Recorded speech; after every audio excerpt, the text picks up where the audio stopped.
So, good morning, good evening, depending on where you are in the world. And again, about a little bit less than half of viewers are here in the continental US. The rest of us are all over the world. Thank you so much for your interest. I had a family member ask me, "So, what's the topic today?" And I told them, and they said, well, seems to me like you've covered some of that before. And I said, well, this is new research. The topic is something that it's one of the themes of the channel. And it made me think about, is it really been there, done that? If it's really been there, done that, then why is this one item the number one cause of death and disability throughout the world, even during and especially during the pandemic? Whether we're talking about pandemic infections or just routine cardiovascular events, it's lifestyle. People say, well, genetics are important. Oh yeah, genetics are important, but nothing's more important than lifestyle. Genetics may load the gun, but lifestyle pulls the trigger. And there's another thing about that too. There is no component of lifestyle more important than diet. Another very, very critical point. You can run all you want, but you cannot outrun your diet. So we're going to be talking about diet today. In fact, there was a researcher who put an article in the New England Journal about diet and death associated with COVID. Isn't that interesting? So yeah, that's what we'll cover today. Now let's go in and take a look at some of our other content. For those of you who might be new to the channel, we'll just cover a few things about what this channel is about. It's about, again, the things that cause death and disability in the world, the number one causes. And if you don't know what that is, stick around a little bit for this meeting. You'll find out a little bit about it. Previous topics, long COVID, more than just a flu. We don't cover that much COVID. It hasn't been popular for our folks. I think everybody's worn out on it. I understand. But you know what? It's this most recent pandemic is just another in a long line where you end up, the public health people and the medical people end up cleaning up after what happened. And guess what? We're still cleaning up after a much, much bigger pandemic. Cardiovascular disease. There have only been a few weeks of time that the death rate for COVID was higher than cardiovascular disease. And guess what? Even during that time period, those higher COVID death rate numbers were contaminated with the majority of them being associated with diabetes and prediabetes. So, you know, no matter where you start, all roads lead back to diabetes, prediabetes, and death and disability. So here's some other things that we've covered recently. We talked about the patient experience. Lois is one of our patients and has shared some really good information. She talked a lot about, she's got a great personality, and she talked a lot about, you know what, when you're staring what may be death in the face, science is one thing, evidence is one thing. You got to make decisions, but there's also major emotional components. For example, and it's not just your emotions, it's the emotions of your family. You know, you think about this as basic, avoiding death and disability as something for yourself. Think about your family. So, another item, we're covering more and more in a series of topics on the benefits of new anti-diabetic drugs. You know, it's so interesting. I have always, my whole life, been like the anti-drug doctor. And obviously have attracted a lot of folks who are also, like me, anti-drug. I do have a little bit of a practical streak, though. There are times when certain times when certain drugs, certain supplements, certain procedures can help. Unlike the vast majority of medicine, which, medicine's set up in a fee-for-service world, which means Doctors just want to do what only they can do, and that is only docs can prescribe meds, only docs can do procedures. So they want to do that all day long, every day. Insurance doesn't pay doctors very well. We don't pay our health experts in our country to do what really matters, and that is educate and talk and make patients aware of what really drives their health. So you just don't get a lot of focus on education. Everybody wants to depend on drugs. Having said all that, a couple of drug classes have been coming out. They came out years ago. In fact, one of them, the GLP-1s, is actually going to be hitting the end of their legal protection, their patent rights. That tends to go in about 13 years for certain drug classes. And again, in a couple of years, that'll be there. Now, why wait so late to look at these drugs? Well, there's a thing called CVOT, cardiovascular outcome trials. What that means is that's a specific item that all of us, the entire medical establishments, pharmaceutical establishments, have begun to do for diabetes drugs. We used to look at how does it manage diabetes, but the reality is, and if you watch more than one show on this channel, and you'll hear it time and time again, the problem with diabetes is not diabetes. The problem with diabetes is cardiovascular disease, the number one cause of blindness, number one cause of kidney failure, number one cause of heart attack, number one cause of stroke, number one cause of disability, number one cause of Alzheimer's, all because this diabetes messes up the arteries. So it only damages tissues that are supplied by arteries. That's almost everything. So that's what that's a summary of the content on this channel. Now, if you haven't looked at our courses, I would suggest you do so. We're not making significant money off of them. We don't plan to make money. The idea is to save lives, and we have been successful at doing that. Watch the comments on the channel, and you'll see that we're saving lives. Here's one of the ways that we do that. The science, the evidence, they look at what primary care docs know about prediabetes and diabetes, and it's really clear. Primary care docs, 2/3 of them really don't know how to diagnose prediabetes, let alone manage it. So we've got these courses. Most of these you can get for free one way or another. If you have a question about how to get it for free, write in, let us know. Within a couple of hours, you can fill in all those gaps that the typical primary care doc has about preventing heart attack and stroke. We just got a few things set up recently. If you're more of a Rumble fan or into locals, we have those. And we just got the YouTube channel set up. If you go to the YouTube banner, all you have to do is click join right there, and then you can join the new YouTube group, the new YouTube population.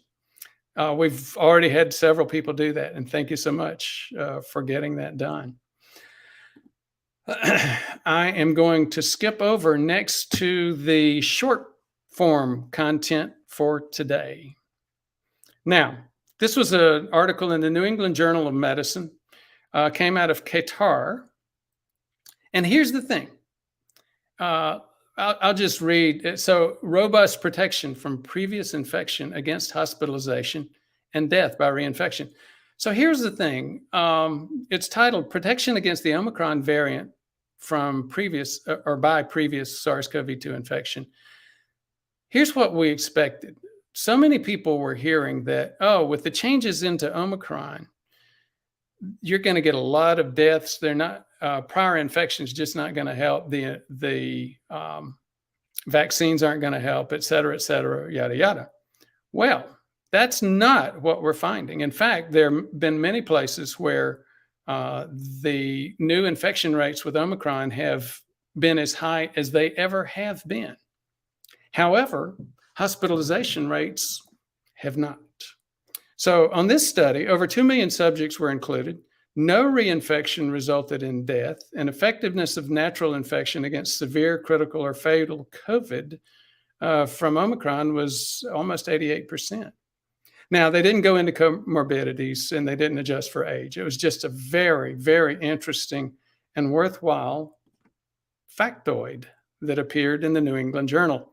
So if you'll give us the water ball, we'll go into today's long form content.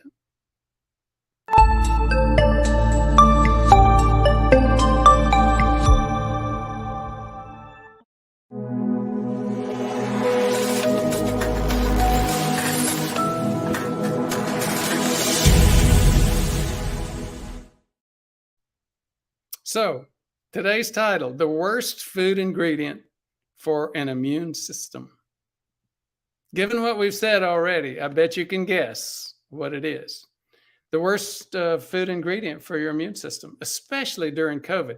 And this was by an immunologist. Again, another article out of the New England Journal. These are not, this isn't, there's some things being covered in lay journals like CNBC and internet and web stuff, but these are coming out of original articles in the #1 medical journal in the world. Again, most of you probably already guessed it before we get there. Dr. Heather Moday, an immunologist, posted an interesting article at the CNBC website. She points out the existing evidence that patients with diabetes and obesity have increased risk of requiring ventilators with COVID-19. We talked about that a year and a half ago. One of the things they saw is, a very interesting distinction about this issue. And it's very directly related to this. This was an article, I think it was in JAMA. It was coming out of New York City. And they looked at people that already had diabetes. They had an existing diagnosis of diabetes and looked at whether or not they ended up on ventilators or not. Here was the #1 difference, whether or not they were out of control. In other words, whether or not their diabetes was resulting in current hyperglycemia. Hyper meaning too much, glycose meaning glucose, and emia in the blood, too much glucose in the blood. So in other words, you can actually be a diabetic and still go fairly safely through things like a COVID infection, which is has been killing a whole bunch of diabetics.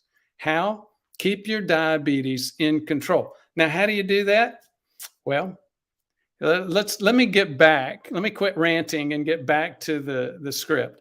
Dr. Moday mentioned that SARS-CoV-2 can make blood sugar control worse in the short term.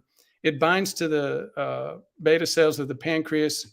Anytime we get infection, we start pushing our cortisol out there. That cortisol increases our blood sugar as well. And again, what she said was sugar is the worst food ingredient for your immune system. High blood sugar starts a vicious cycle of insulin resistance, obesity, and inflammation. Inflammatory cytokines damage blood vessels and activate the immune system. This excess inflammation produces an opportunity for dangerous bacteria and viruses to infect and cause damage. Fortunately, eliminating excess glycemic carbs reverses this risk. There was actually, as you see here, there was also a reference and an image from a related article in Current Diabetes Reviews 2020. Sugar's everywhere. Even if you don't eat cakes, candy, or cookies on a regular basis, sugar is present in other places, such as, she kept referring to sugar. We call it carbs. And in fact, when you look at the typical diet, SAD, Standard American Diet, plus plenty of other, the Standard American Diet is not just the American diet. It is also the diet associated with any wealthy country. This starts happening as wealth increases, obesity starts increasing, diabetes, prediabetes starts increasing, aging starts increasing, people start dying. So the major source for carbs, for sugar in the diet is not sugar, it's actually carbs. It's complex carbs bread, pasta, rice, cereal, and fruits. Now, you'll hear this another major problem with concepts. Oh, well, that's okay. Complex carbs are good. Do you have any idea how long it takes your bloodstream to turn bread into blood sugar? Seconds, just seconds. That's all. As well as pasta, rice, cereal, and fruits. So, in order to identify how sugar or carbs are affecting your health, why don't you think about not guessing, just go ahead and get the test, an OGTT, oral glucose tolerance test. It's a test where you get fasting blood sugar. You take a challenge with 75 or 100 grams of glucose, wait half an hour, and 2 hours later, and measure your blood sugar to see how well your body manages that, how it metabolizes that sugar.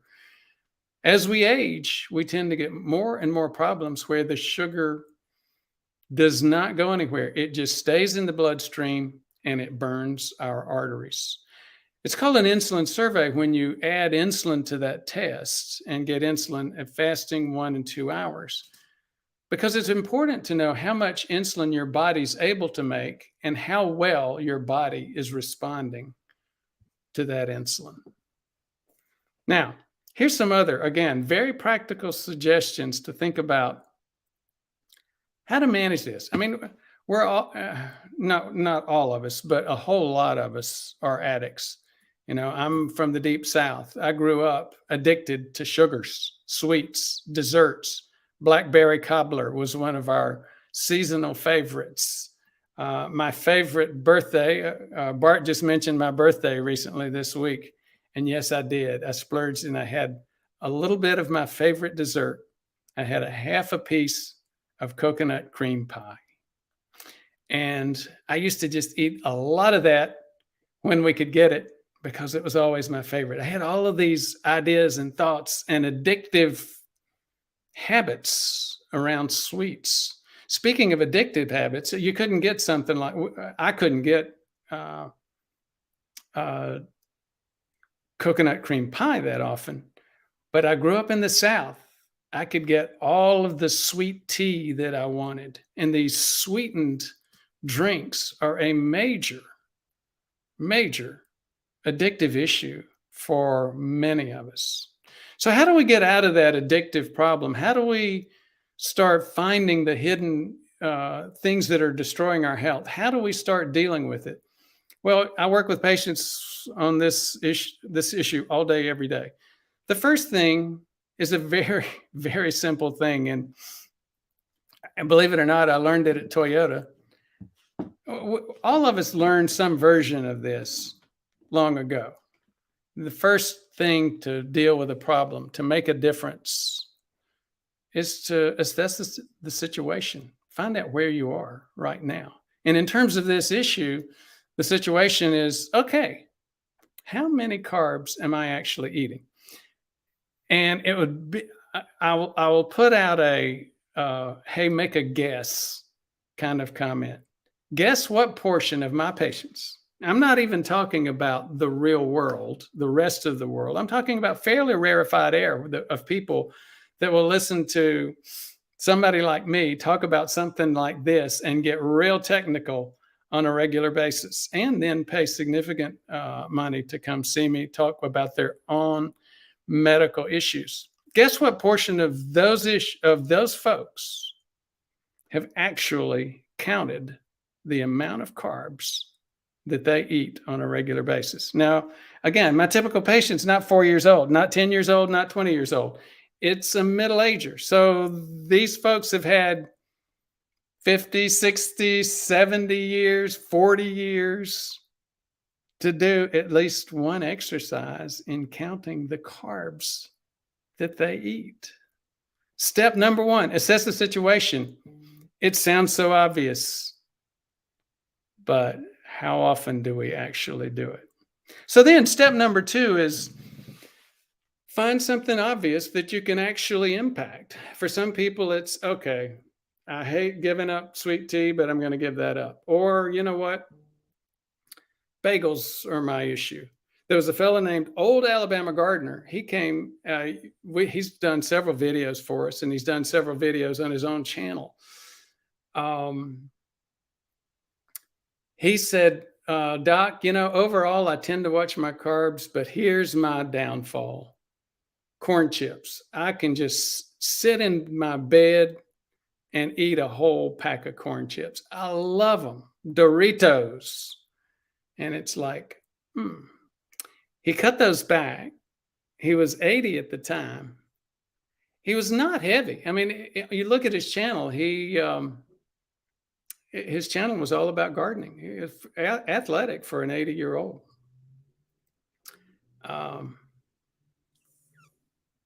So guess what? Guess what happened? He lost 40 pounds, even though he didn't have that much. It wasn't obvious that he had that much weight to lose. How did he do it? Item number 2, cut back on the obvious carbs. And pardon the pun, cut back on the low-hanging fruit. So here's a couple of other items too. Read food labels. Food labels, I mean, there's a reason. Many of us love to argue with any authority figure, and one of the ultimate authority figures is the federal government. The federal government does a lot of things right, and I think most of us would agree they do a lot of things wrong. But one thing they do right is that they have required that food manufacturers label their food. Now, once you get into details, I argue even with that, because they get into this thing of labeling fiber as a carb. Technically it is, but for our health purposes, fiber's not a carb. In fact, most of us would agree that you need to eat more fiber. It helps slow things down in terms of glycemia. That's a debatable point. In fact, if you want to skip over, argue with me about item number 4, argue with me about item number 3. Argue with me about any of them except items number 1 and 2. Do the count. Go through the headache. Get detailed. Get anal. Get obsessive compulsive. But just for a week or two. Within a couple of weeks, most of us are habitual in what we eat and how we eat. Within 2 weeks, most of us will cover 90% of our food habits. Get obsessive compulsive for 2 weeks. Figure out how many carbs you're eating, what kind of carbs they are. And you know what? If you want to really boost this activity, get you can't see it, and I'm not going to take my long sleeve shirt off to show you, but get something like a Freestyle Libre. I don't know if you're going to be able to see it,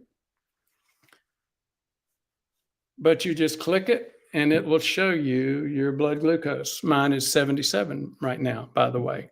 Do that while you're going through that 2-week activity of counting your carbs and see which carbs are actually impacting your blood sugar. Speaking of arguments with authority figures in the federal government, the FDA makes this thing, it's illegal to get except by prescription. I cannot believe that. I think that's a giant mistake. And if any, I always like to hang out a shingle. Look, if anybody would like to get a script for a CGM, let me know. We can help make that happen. So anyhow, some other obvious things. Choose nutrients over calories. Now here's the next thing. And again, this is a Toyota thing. Plan, Do, Check, Act. Well, the Plan, Do, Check, Act actually is not originally Toyota. It's also, oh gosh, it was that business consultant that tried to help American businesses ignored him. He went to Japan, they listened, and they came back and started kicking the business community's butt in the US for a couple of decades because they did this stuff. They had the discipline, plan, do, check, act. First, in terms of planning, assess the situation. That's item number 1. Do, cut back your obvious carbs. Read the food labels, eat more fiber, choose nutrients over calories. Stabilize is check, stop, check, look and see what's worked, what hasn't worked. We all, in projects like these, we will have little failures. Don't let the little failures make you give up. Keep doing the work. And guess what? Check and act is 6 and 7. Go back to item number 1 in a circular process. Plan, do, check, act. Assess the situation. How many carbs am I eating? And once you go through those 2 weeks, you don't really have to go through those full 2 weeks again, because what you'll find is I already know what's in my the breakfast number 1. I already know what's in breakfast number 2. And most of us don't eat more than 3 different types of breakfasts. I already know what's in lunch number 1, lunch number 2, lunch number 3. I already know what's in dinner number 1, 2, and 3. So once you develop that first baseline, going back on this iterative process becomes easier and easier and easier. And you continue in what at Toyota they call continuous improvement. For those of you who don't know, I worked for Toyota for about 10 years, by the way. But continuous improvement is not just for making cars, for industry. What better continuous improvement can we have besides the health specific to the thing that's most likely to kill or disable us? So there you go. That's our channel in a nutshell. And it came from a little article in the New England Journal about what was killing people from COVID. So let's go back now, and if you'll give us the Q&A transition, I'll go in and do some Q&A.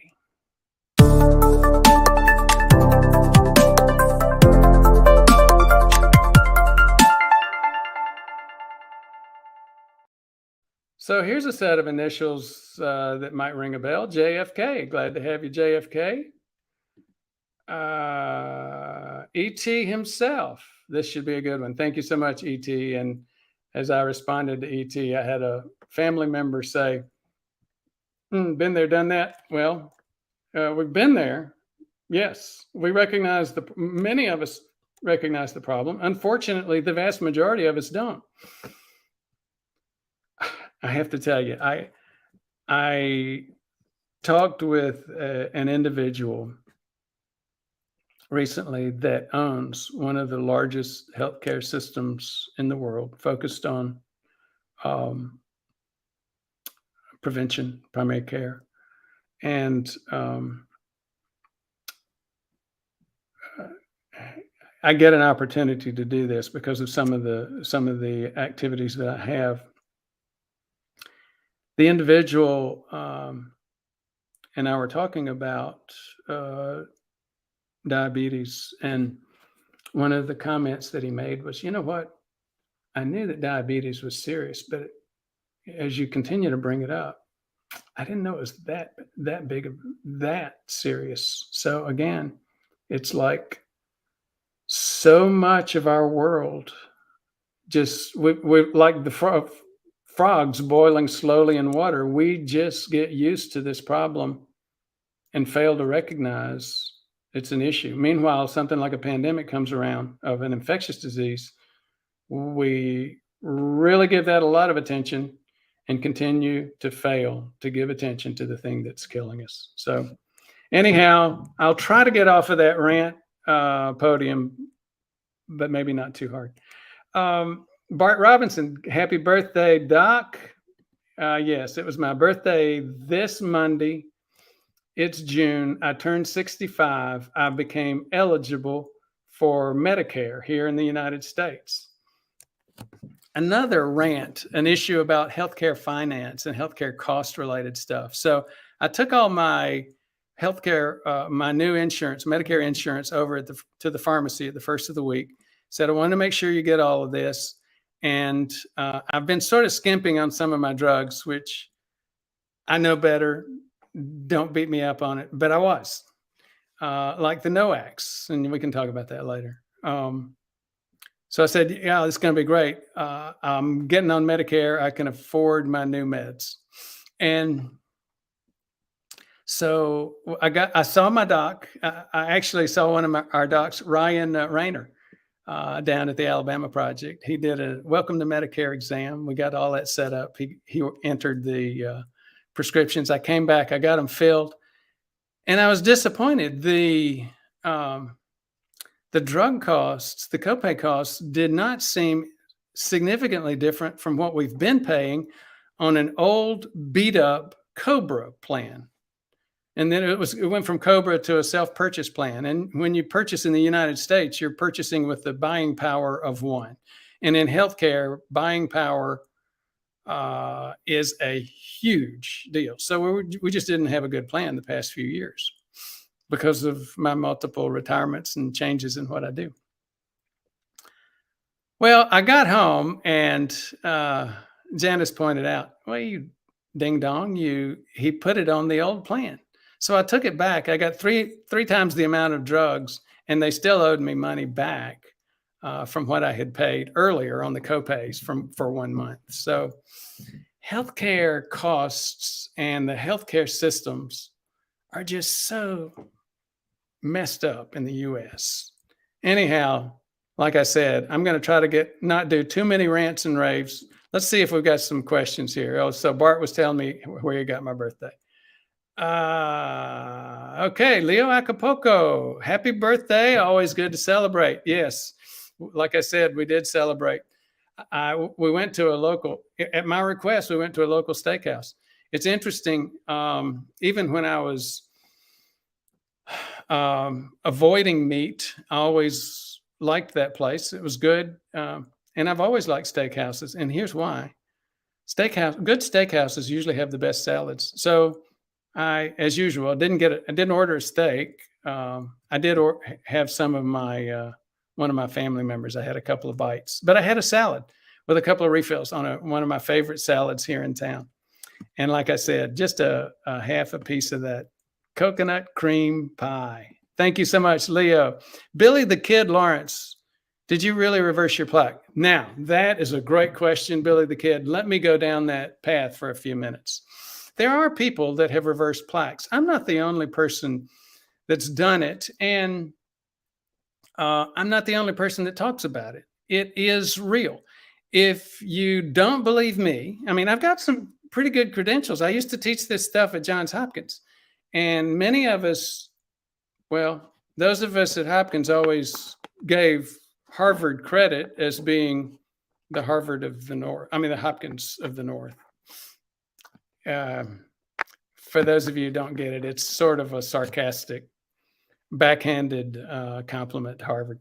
Anyhow, speaking of Harvard, Harvard has actually mentioned this. They had an article on it in Harvard Men's Health, and they said what some of us know, many of us don't, because you get comments on this channel. Oh, I've got the best cardiologist in all of LA, and he says you cannot reverse plaque.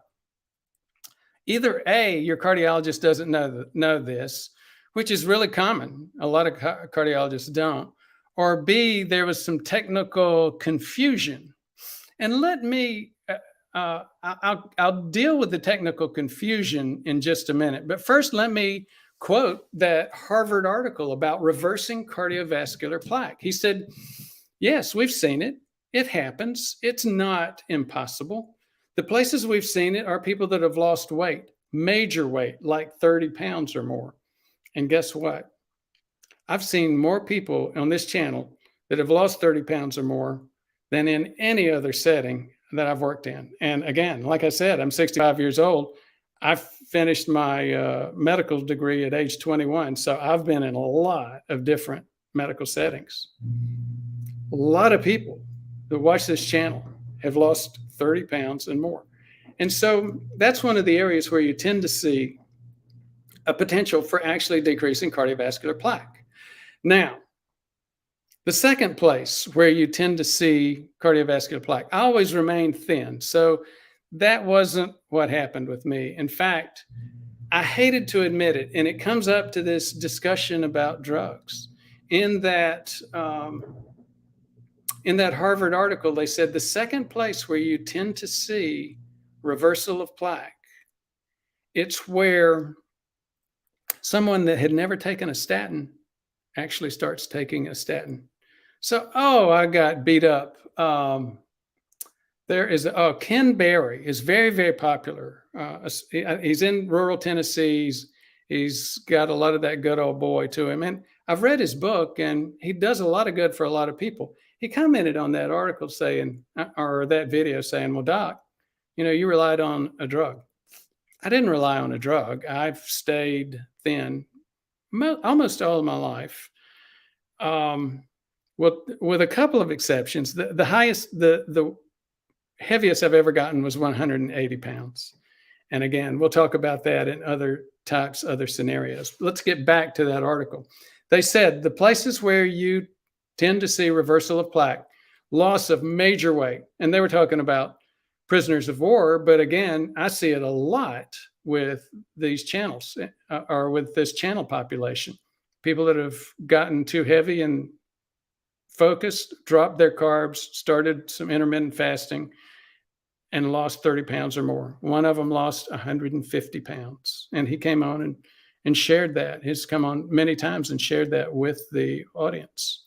So that kind of weight loss. And as I said in the video about my own experience, I didn't have 30 pounds to lose. I lost maybe 10, but for the first time ever, I'm a statin hater, and I knew I had plaque, and I started statins. Now, that gets to the technical issue. Couple of technical points. Number one, do I recommend statins? Not nearly as much as most docs. I don't recommend them usually, but just based on LDL. I want to look at other major, more important drivers of health. I do, however, recommend statins low dose, as in like Crestor 5 milligrams or less, or Livalo. Those are the only two that I recommend these days. And again, both of those are very low doses, very kinder, gentler statins. They're not the 20 milligrams, 40 milligrams that you tend to see docs prescribing for an LDL of 110. Now, let's go a little bit deeper in terms of the science there. So what's happening for the person? It's happening also with the weight loss, but what's happening for the person that seems to be losing or decreasing plaque just from taking statins? That's, again, somebody like me.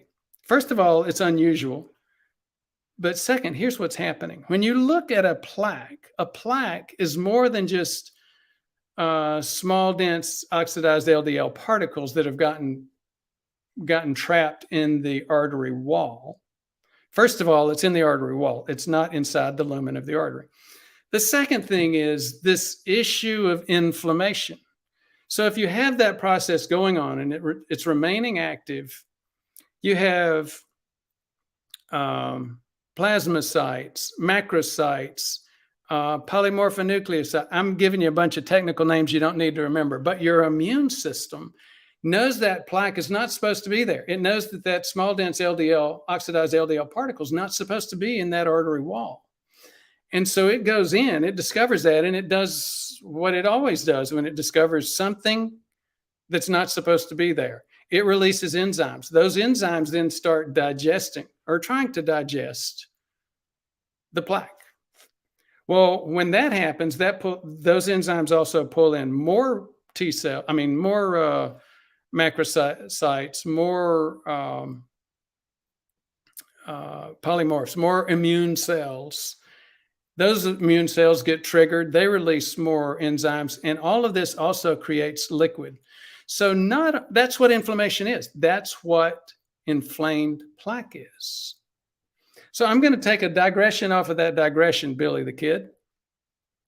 In fact, that's why I only usually recommend small levels of statins when I do recommend them. And I do recommend them when you have plaque, because you have to have gotten inflamed, cardiovascular inflammation, in order to get any plaque at all. And guess what? If you look at things like stress tests, the most common go-to for the medical community to see if you, quote, have risk for heart attack, it doesn't tell you whether if you have risk for heart attack. In fact, over a third of the people that have heart attacks have plaque that just would not impact the flow of the artery. Most people don't know that. How does that heart attack actually happen? It gets back to that inflammation that we talked about. Those inflammatory cells, if they create this liquid, they can actually float back into the bloodstream. If that touches the liquid blood, it causes a clot. And that's the process that causes heart attack or stroke. If the clot's big enough and it goes to the heart, it's a heart attack. If the clot's big enough and it goes to the brain, it's a stroke.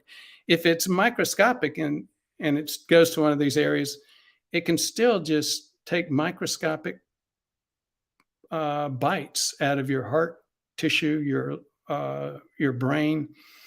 These are major causes of heart failure and dementia, as we said. So Billy the Kid, yes, I did, quote, reverse my plaque. Now, how did we know that? We did a thing called CIMT, and we looked at it every month. I do those routinely. I was doing a lot of those during that time period, and we saw a very smooth curve as I added my statins, dropped carbs further, dropped about 10 pounds.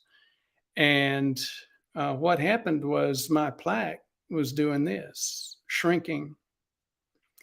Here's the reality. I was probably not taking small, dense LDL particles out of that plaque. What I was doing was taking inflammation out of that plaque. And that inflammation, when you take inflammation out of cardiovascular plaque, it will shrink. So thank you so much, Billy the Kid. It gave me a great opportunity to go down a very long bunny hole. I hope folks appreciated it, or at least some did. Bobby Ocampo, Mabu, hey, Bobby. God bless you always. You too. Bobby's in the Philippines, and Mabu hey is a Filipino greeting. Johnny, I've got to go for now and wanted to ask, what is the food we're supposed to avoid? Carbs. Johnny, you can, I doubt that Johnny's on there right now. If you are, Johnny, you can go back and watch the replay. You'll see it over and over again. Carbs. Billy the Kid, did you really? Okay, Billy, we just talked about that. Yes, Billy, we got it. Margaret D, good morning. Hit the like button, everyone, please. Thank you so much, Margaret. I appreciate it. For some weird reason, the like buttons on Facebook show up, but the like buttons from YouTube don't show up. So somebody tell me how many likes we're getting on the YouTube side, because we're only getting one on Facebook. And the reality is, I'm not, like Bart said, I don't get to Facebook very much. Facebook knows that. The AI has figured that out, so it doesn't treat me very well. Billy? This is starting to look like trolling, Billy. Oh, gosh. Here we go. John Tocho, thank you so much, John. Happy birthday. I appreciate that. Yes, Billy, watch the video on YouTube. Yep.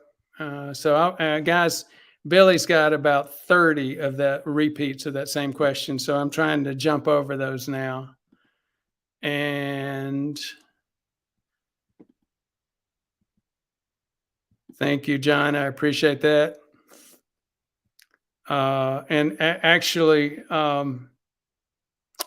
Gilbert, if you would, just remove Billy.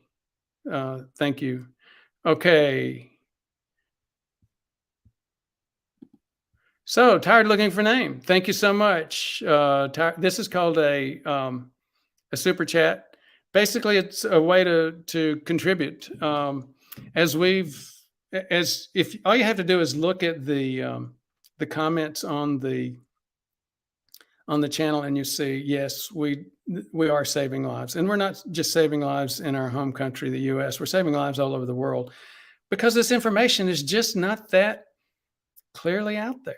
So you can make a significant contribution to getting that information out there. Gilbert's from the Philippines. A lot of our channel personnel are from the Philippines, where $20 goes a long way in terms of helping us get this information out. Thank you so much, Tired. Bobby Ocampo, low-hanging fruit includes sweet fruits, high in fructose, causes insulin resistance for the liver. Bobby, you certainly got the pun. Thank you for bringing it out. Deming, thank you so much, Brewster. For those of you who don't remember, Dr. Deming was the quality maven that tried to get the U.S. Manufacturing industries to start with Plan, Do, Check, Act. They didn't do it. Japan listened. Japan kicked industry's butt for a decade or two in the U.S. because of that. Now, he came back. The U.S. has recognized those challenges, and it's not quite the same anymore. Randy Robbins, YouTube, The Fleming Philosophy. Greg Clayton, Deming, yes, Dr. Deming. Bobby Ocampo, just checked our all-cause mortality yesterday, so that must be for the Philippines. Number one cause of death is ischemic heart disease and increased by 30% in 2021 from 2020. Interesting. That is interesting. You have to wonder, from that big of a change, you have to think, gosh, I'm a public health guy. I used to study these kind of statistics all the time. And I don't think, even though the vast majority of deaths are clearly cardiovascular, it's interesting. The first thing I think of when I look at that, wearing my public health epidemiologist hat, is that I'm guessing that in the Filipino statistics, they were actually labeling COVID deaths when they were associated with diabetes, and most of them were, or a huge, by far the majority. That was the biggest number one comorbidity, and and it was a comorbidity thing. Just getting it was not a big issue, but the comorbidities were the ones that were killing people.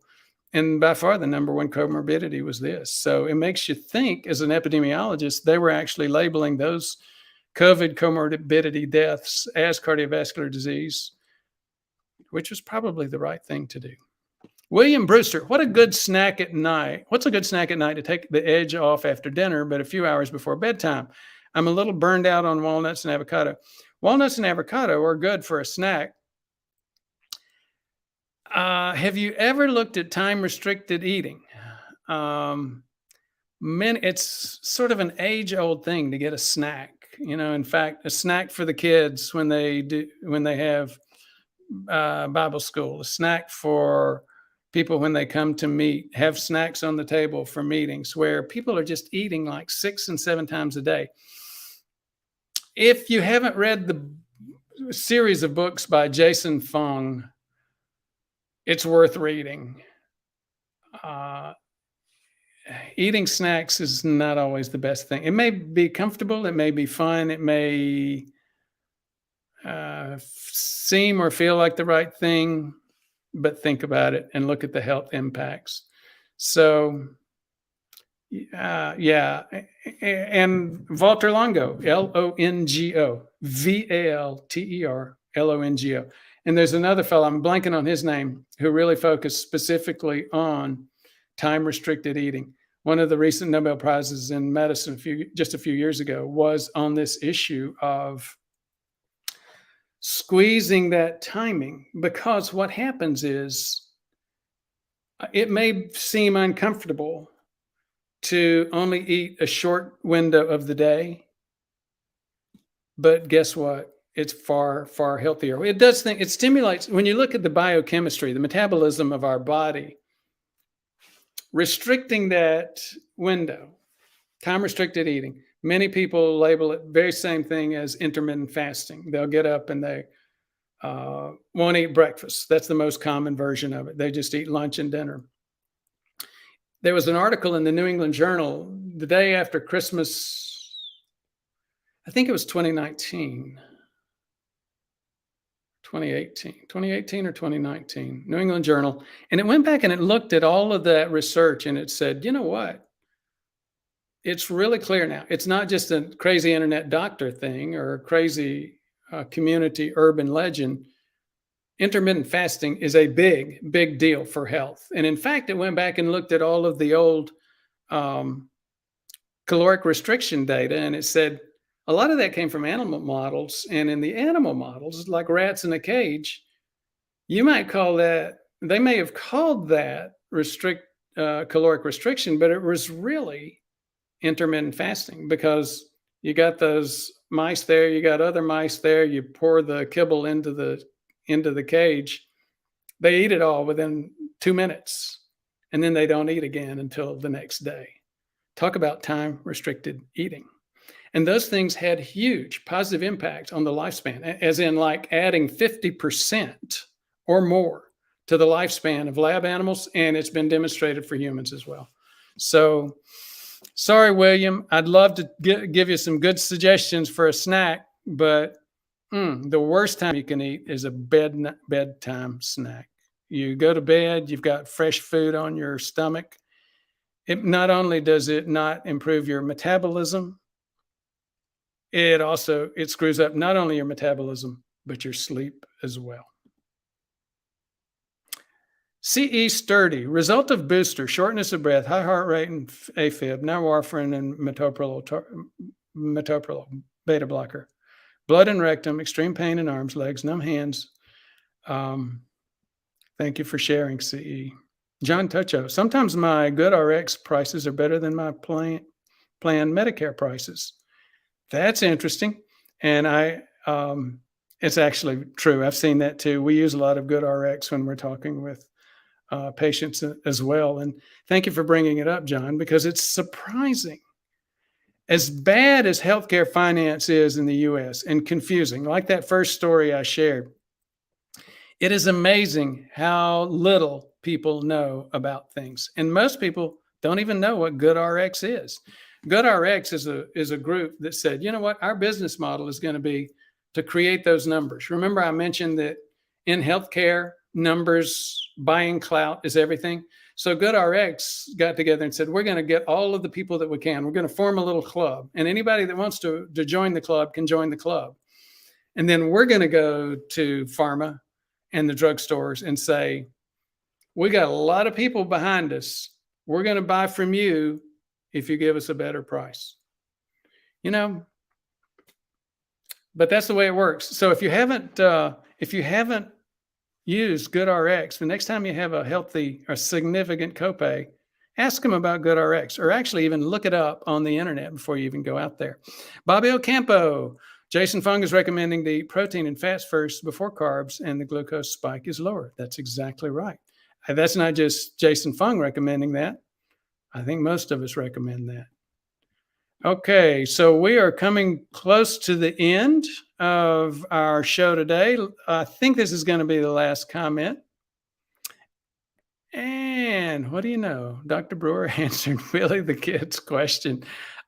If I spent more time on Billy the Kid's question than any other question that we dealt with. And you know what? If Billy saw it, good. If he didn't, that's okay. I keep meaning to talk about that issue. What does cardiovascular plaque reversal actually technically mean? And it probably doesn't mean pulling that small, dense, oxidized LDL particle out of the wall of the artery. What it probably means is getting rid of that inflammation and sucking that fluid out of there.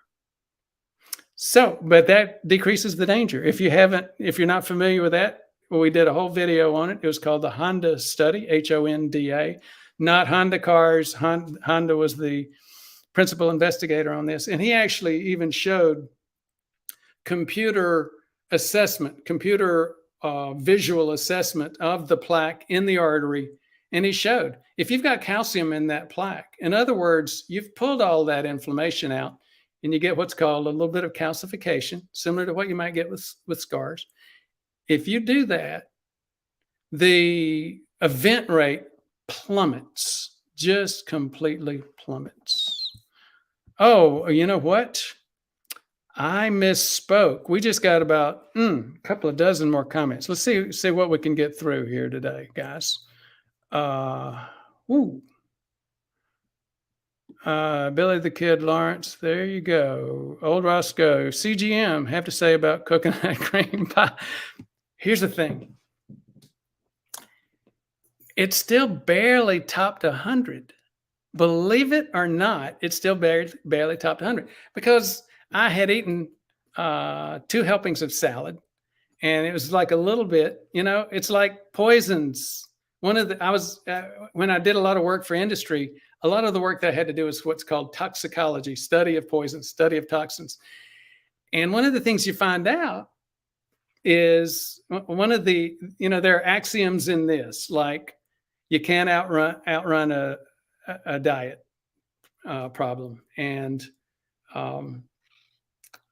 genetics loads the gun, but lifestyle pulls the trigger or not. In toxicology, the big, most common saying is it's all in the amount. And that's very much the truth here. It's all in the amount. And even though I had a half a piece of that, I've just barely got over 100, like 102. And guess what? I've got plenty of full-blown diabetics that have the very same kind of experience. We'll talk about that a little bit more a little bit later because it's a great question. Tired looking for name. Happy birthday, Dr. Brewer. Thank you so much, Tired. Apple Runner. I used Dave Feldman's Own Your Labs service this week. Interesting. A great way to get cheap labs done. Much cheaper than using my insurance. Isn't that interesting? We had Dave, for those of you who don't know Dave, he's an engineer, but he's got a very good website and has appeared on my channel to talk about his favorite topic, lean mass hyperresponders. And I've got quite a few lean mass hyperresponders that I've seen as patients. It's people that are healthy. They go on low carb. They get a very low triglyceride over HDL ratio. If you don't know what that means, look that up on our channel and you'll see some good videos on it. But what happens with some of those people is that their LDL values shoot sky high, out the roof. 150, 200, 250, 300, 350. And here's the question. Are those folks really going into a bad place in terms of their health? Many of us think no. CE30, protein and healthy fat with a healthy carb, fats, nuts, fish, carbs, vegetables, fruits, but no juice. Before bed, a celery stick with peanut butter, slices of apple with Munster cheese. Thanks. Bobby Ocampo, I requested a carotid duplex. We don't have CIMT. According to my cardiologist, there is no soft plaque, only hard plaque. Congratulations to you, Bobby. That's excellent. My high sensitivity C-reactive protein is low. Myeloperoxidase is low, but plaque 2 is high. Well, one of the questions would be how high, because a lot of people run a little bit hot in that area just because of their genetic makeup. I see that a lot. It also happens with the specific lab kit that some labs use for plaque 2 testing. If you're in the area of 140 and their normal is usually 120, I wouldn't be too concerned about it. I would look at the gestalt, the whole picture in terms of labs and metabolism. Thank you so much, Bobby, for sharing. Stephen Black, Edward Deming. Yes. Is it C. Edward Deming, I think? Calcium score is 20. I don't know how old you are, Bobby, but that's, it shows you've got plaque. So for anybody that has plaque, I usually recommend considering a low dose statin for you, very low dose. It's an interesting point. The American Heart Association and the American College of Cardiology in 2018 recommended, they said, if you've got a 0 calcium score, doesn't matter what your LDL level is, you don't need a statin. Those of us who look a lot at plaque using things like CIMT have often worried, you know what? You can have a positive CIMT, you can have plaque there. If it's all soft, you might see a 0 calcium score, but still be in danger. Guess what? We found an article on it, and guess what? There is danger there. They haven't reversed the standards committees haven't reversed their position on that. That's why I would say, look, Igor, what's his name, was all about just getting the calcium score. I haven't used the calcium score as much, and I don't use it as much. And that's one of the reasons why. Number one, it doesn't really tell you if you have soft plaque, and soft plaque is where the major risk is. That's the biggest issue. So, William Brewster, Dr. Brewer, are you still taking 2 grams of niacin daily for LP(a)? Do you take it after a meal and do you break it up? I am not taking it anymore. And this is a very interesting thing. I had some challenges with LP(a) several years ago as I continued to manage my car. And it's interesting. I see this kind of pattern with a lot of patients as well. Some never decrease their LP(a), but others, as they decrease their inflammatory situation, decrease their LP(a). Now, what happens is a lot of people think, is it a chicken or the egg issue? Is LP(a) actually an anti-inflammatory that increases when you have inflammation? I will tell you this, that given what I do, given what I see, I think that is a very real possibility. Other people, on the other hand, no matter how low, they can get their arteries stone cold and they still have very significant LP(a). You know, one of the things that that tells you is if you've seen one human being, you've seen one human being. We all have our unique characteristics in terms of our metabolism. Great question, William. Thank you for asking. Drax of the North. Are higher amounts, walnuts, pecans, pumpkin seeds still considered healthy? Well, you get into some of the concerns and questions about seed oils, which I'm not a real expert on, and I'm not going to go into. I will say this, I focus more on carbs, and this is not, you're not asking about oils anyway. I will say some seeds and especially some nuts have carbs in them. The one that really, the big surprise that a lot of my folks get, it's not usually in the nuts category, it's over in the legumes category. By far, the biggest surprise that I get is people eating a plateful or a serving of lentils. And until they actually do measure their blood, they think they're fine. And lentils can just knock people right off just right out the top in terms of blood sugars. Now, why did I bring up that example? Here's the issue. You know, we do these recurring themes. One of the recurring themes is eat to the glucometer. Check it. If your blood sugar is not reacting to it, I doubt very much that it's going to be that much of a problem for you. I hope that was helpful. One True Moose, what's your opinion on caffeine in relation to blood sugar and insulin resistance? I'm not worried about caffeine. Not worried about it. Chris, can I regain health from issues relating to feelings of stiffness that I believe can be related to arterial stiffening? I have to tell you, Chris, well, clearly we can stabilize any arterial problem or most of our arterial problems. If you've got arterial problems associated with inflammation, which is in turn associated with another inflammatory disease, such as bowel or gut inflammatory disease, or gut inflammatory, or joint arthritis, like rheumatoid arthritis, psoriatic arthritis. You know, rheumatoid arthritis and psoriatic arthritis increase your risk for cardiovascular disease as much as diabetes. People don't know that. They tend to not focus on it. And part of the reason is that those arthritides are not nearly as common. If you slow down the offending issue, you can stabilize your arteries. I have to tell you though, Chris, I'm a little bit going like, what is I've never met anybody that could feel arterial stiffness. Brendan Lenane, systolic 98. Wow, diastolic 57. I don't know what PR is. Age 67. Are our normal readings anytime lifelong bradycardia? Maybe you meant HR, heart rate. A heart rate of 53 is that's labeled as bradycardia, but no, you see that routinely with a lot of people. Most of the time it means you're healthy. You've got good cardiovascular conditioning, but there's some people, like I've got a couple of family members back in my family of origin that tend to have low rates, like in the low 50s and even 40s.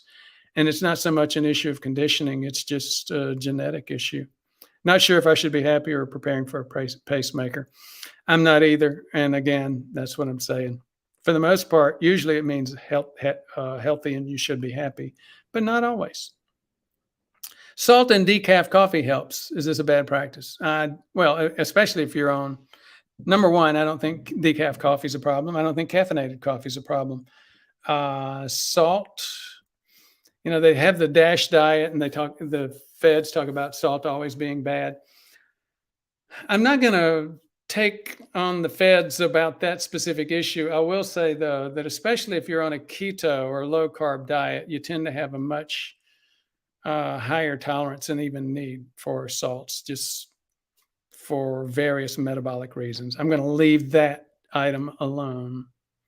Oh, Tanner Bruin, YouTube 70. So that must mean 70 likes. Thank you so much, Tanner. I appreciate it. And gosh, we thought again we had gotten through all the contents, and now just another couple of dozen just popped up. I don't think I'm going to be able to get to all of them, folks. I've got a 12:30 and I've got some things to do before we get there. Let me see how many we can get through. 71 YouTube likes. Thank you so much, Greg. Mohammed Arthur, thank you for the happy birthday and the long wish. And by the way, Gilbert was able to block Billy the Kid. Is fluvastatin okay, or other 20 milligrams to bring down? I'm not familiar with fluvastatin. Rosuvastatin is a good one. It's one of the two that I use, but I don't use those high doses. I use like rosuvastatin 5 milligrams a day or less, and sometimes much less, as in a couple of people on 2.5 once a week. Michael Sanders, good to hear from you, Michael. Hello from Arizona. Happy birthday, Doc. Chris, are you now Billy the... Thanks, guys. Denny Wickersham. I see 70. Thank you, guys. I appreciate it. Greg Clopton, please comment on the link correlating cardiovascular disease to dementia. Well, again, I'm not sure what else to say. It's interesting. Dale Bredesen is a big researcher in that area. He's had experience in a globally award-winning lab. He's gotten a little bit more into to doing more of a retail version, a large version of helping people with dementia. And I went to his training program. I was in his network for a while, and we just got too inundated with other stuff and had to quit. But it was a network working with people for dementia.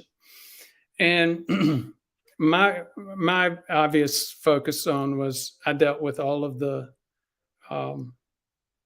diabetes related stuff and pre-diabetes related stuff. Well, he talks about 39 holes in the roof, multiple different things that cause dementia. But he also talks about all of the different things that we talk about on this channel, major causes of this problem. Let me go a little bit further and relay a conversation. So he came up to me after the course. It was a 2-day course. And he said, well, what do you think about the course? And I said, well, and he looked at me and he said, well, your nonverbals are telling me something. I said, yeah, okay. So it was overall really good, but I was kind of surprised because we had about 16 hours of training on dementia, the way, you look at it, the way you care for it here, the way you screen for it. He said, yeah. And I said, and you had less than an hour on prediabetes, diabetes. And he looked at me kind of funny.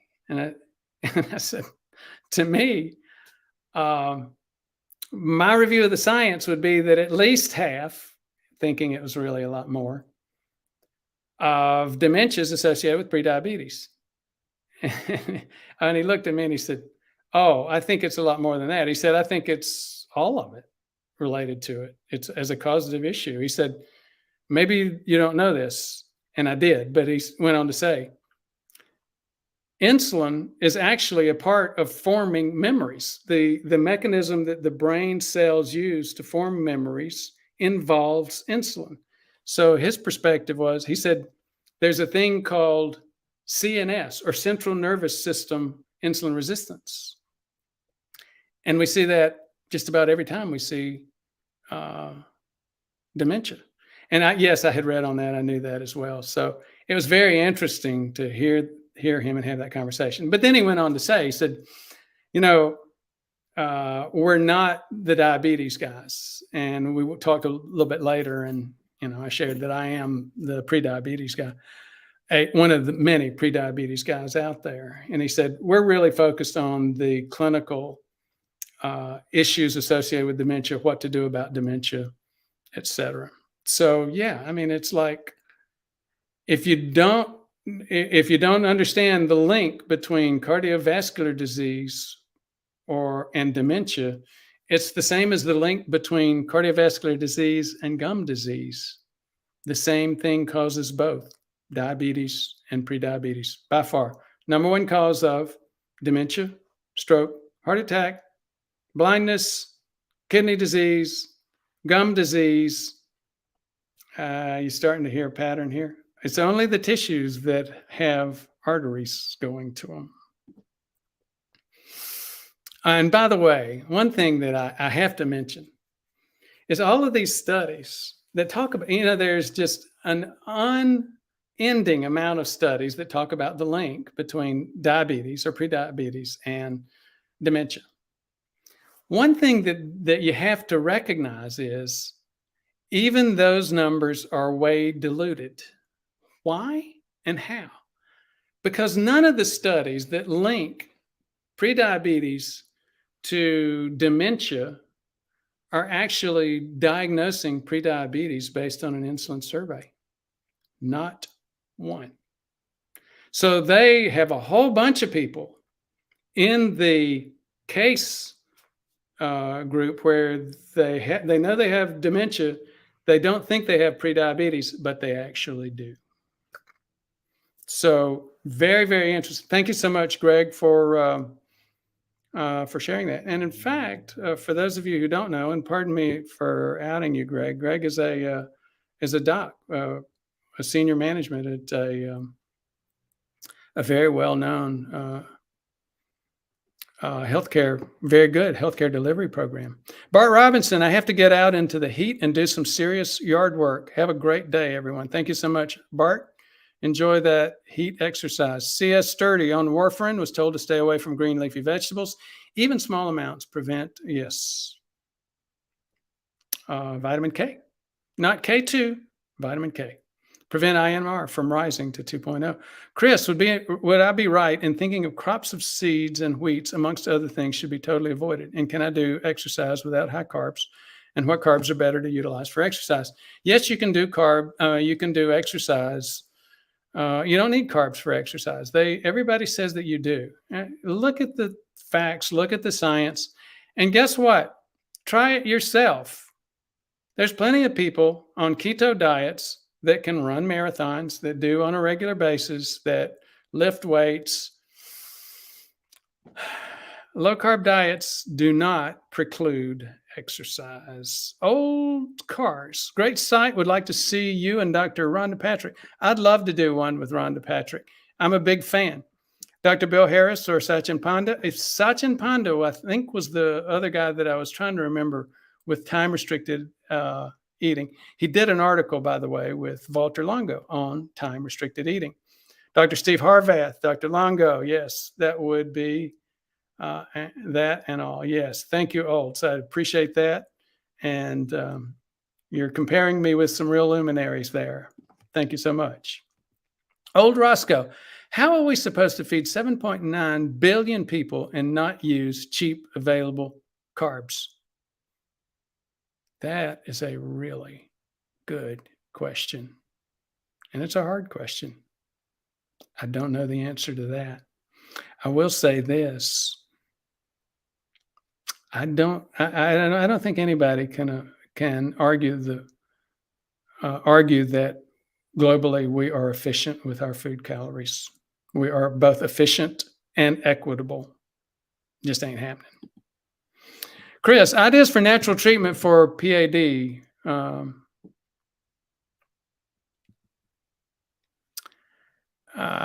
Most of the time, PAD means peripheral arterial disease. One of the, and won't go too deep into that. It basically is talking about significant plaque in arteries. Usually in the legs, people have problems walking. And the one thing I will say, yes, there's, just like everything else, there's lifestyle and then there's drugs. I'm not going to talk about the drugs associated with it. I will talk about the one lifestyle comment. It's just like heart failure. A patient came to me recently with heart failure. She said, "Do you deal with this?" And I said, "Yeah, I've got plenty of people with that." And what are some of the most important things? Lifestyle is one of the most important things. Here's one of the issues for those of us with PAD or even heart failure. Exercise becomes even much more important. Continuing to stress those arteries that have some occlusion, continue to push blood through them as you're walking to get through that. And that helps. The body responds to that. Chris, GoodRx has an app. Exactly right. D. Handman, intermittent fasting, 1 gram niacin, low dose statin plus equals weight loss, 120/70 blood pressure, reversed pain in my joints. Congratulations to you. Olds Cars, great site, Dr. Brewer. HMS, serapeptase, kinase, do they help reduce plaque? Natto, I actually do use, and I recommend people using it because I think people talk about vitamin K2. They think K2 takes calcium out of the artery wall and puts it in the bones. I don't think that's exactly right, but I do think that vitamin K2 is helpful. I've actually seen some studies where vitamin K2 was tried and appeared to accomplish what I thought it might actually accomplish, and that is decreasing insulin resistance in middle-aged people. Now, here's the thing. The study, most of the recommendations are for like 100 micrograms of vitamin K2. That's just not enough. The studies that I've seen are at least 400 micrograms. When you look at other things like osteoporosis, you see 45 milligrams. So it's like hundreds of times the amount of dosage. Reason I went there, natto. I do eat, I put natto, I had to add natto in my coffee this morning. It's the taste you hate every day. CE Sturdy, you read, but what you suggest, result of booster. Oh, what do I suggest? CEI,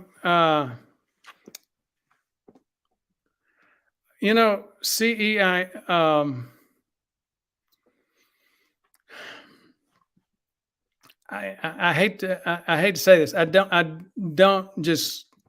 try not to give individual advice.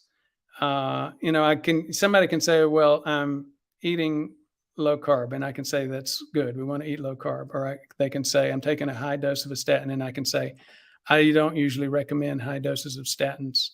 But when somebody lists a whole set of issues and then says, what would you do, Dr. Brewer? That becomes more of what treating a patient online. And I can't do that. That's just not, it's not legal. It's not appropriate. I'll be happy to see you. You can call Michelle. Gilbert, if you'll put Michelle's number up there, she can give you that. And we can talk a little bit more about your question. William Brewster, $20 super chat. Thank you so much, William.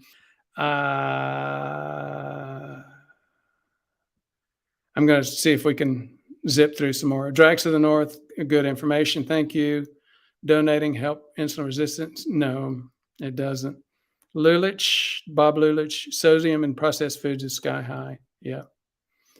Less coal. I'm not sure what that's talking about. Happy birthday, Ford. Thank you, Golden Rule. Happy birthday, Dr. Brewer. Steve from Southwest Ohio and bicyclist. Oh, thank you so much. Thanks for all and everything you do. Thank you so much, Steve. I appreciate that. Hi, I'm Ram. I have diabetes, but I don't understand it. Is it insulin deficiency or insulin resistance?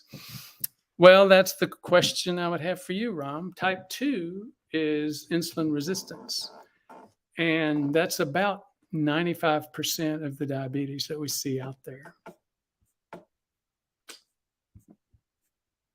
Gosh, we're getting a whole bunch more. Gosh, we're not going to be able to get to the end, folks. Let me just do a couple more. I'm going to have to do this one and leave. I have doubt that how heart blockage can become less with walk, because daily and how diabetes can increase heart blockage.